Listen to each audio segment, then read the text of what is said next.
अच्छा, मुझे इसमें एक चीज़ और आपसे पूछनी है कि ख़वातीन का क्या रोल होता है? कितनी रियल एस्टेट के अंदर आती हैं जो लड़कियाँ होती हैं, चाहे यंग हो, चाहे जो एक्सपीरियंस लेकर आ रही हों, तो वो उनका क्या रेशियो है?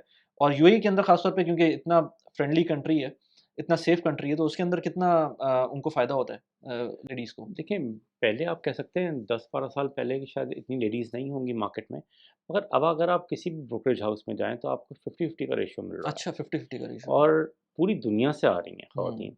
तो मेरे क्योंकि एक दुबई में एक ख़ासियत ये भी है कि यहाँ पे लेडीज़ के लॉज़ भी अच्छे हैं, रिस्पेक्ट भी बहुत बड़े लेवल पे दी जाती है। हुँ, आपको कोई खतरा नहीं है किसी चीज़ का। तो ख़वातीन भी अपने आप को बहुत ओपनली मार्केट में लेके आती हैं कि एज़ अ रियल्टर कि वो प्रॉपर्टी मार्केट बेच सकती हैं। और फिर थोड़ी-सी सेइंग ख़वातीन की होती भी ज़्यादा है, क्योंकि लोग आप पे तो कुछ भी कह सकते हैं, आपको चिल्ला सकते हैं। हुँ, मैं ख़वातीन को तो नहीं कह सकते ना, हुँ, मगर आपका जो सवाल था वो ये कि मेरे ख़्याल से मार्केट सबके लिए ओपन है राइट। और आना चाहिए, स्पेशली जो बिल्कुल नई ग्रेजुएट्स निकल रही हैं। इवन मैं कहता हूँ इंटर करके भी निकल रही हैं। मेरी अपनी कोलीग थी, ऑब्वियसली मैं नाम नहीं ले सकता पॉडकास्ट पे, वो 2017 में उन्होंने जॉइन किया था।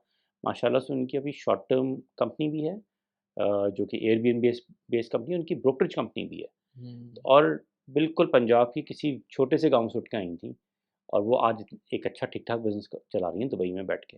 और हुँ, सिर्फ़ एक विज़न था कि नहीं, मुझे अपनी कंपनी बनानी है और वो हुँ, कर गईं।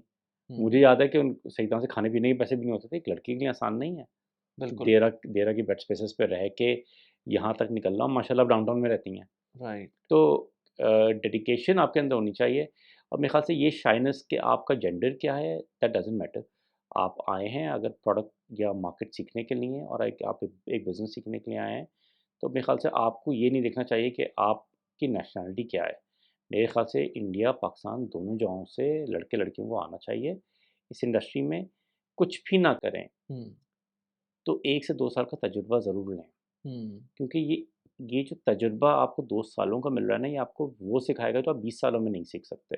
हुँ। तो ये मैं ज़रूर कहूँगा, हाँ, सबको आना चाहिए। या तो इसमें मतलब मसला ये है ना कि ये जो फ़ील्ड है फॉर सम रीज़न हुँ, और मुझे समझ नहीं आता कि क्यों हुँ, वो जब कोई भी बात करता है कि अच्छा रियल एस्टेट एजेंट बन हुँ, रहे हैं आप, तो हुँ, वो for some reason that becomes a taboo. हुँ, ख़ास तौर पे नए लोग के लिए हुँ, मतलब अगर आप फ़र्ज़ करें इंजीनियर बन रहे हैं हुँ, या डॉक्टर बन रहे हैं हुँ, या बिज़नेस पढ़ रहे हैं या आप कॉमर्स पढ़ रहे हैं, कुछ भी पढ़ रहे हैं, चार्टर्ड अकाउंटेंट बन रहे हैं हुँ, और आप फिर साथ में बोलें कि मुझे रियल एस्टेट एजेंट बनना है, तो वो हुँ, तो आउटराइटली मेरे ख़्याल से किसी भी फ़ैमिली के अंदर वो फ़ौरन मना हो जाएगा कि हुँ, ये क्या कर रहे हो? क्या हुँ, लड़की हो चाहे वो लड़का हो।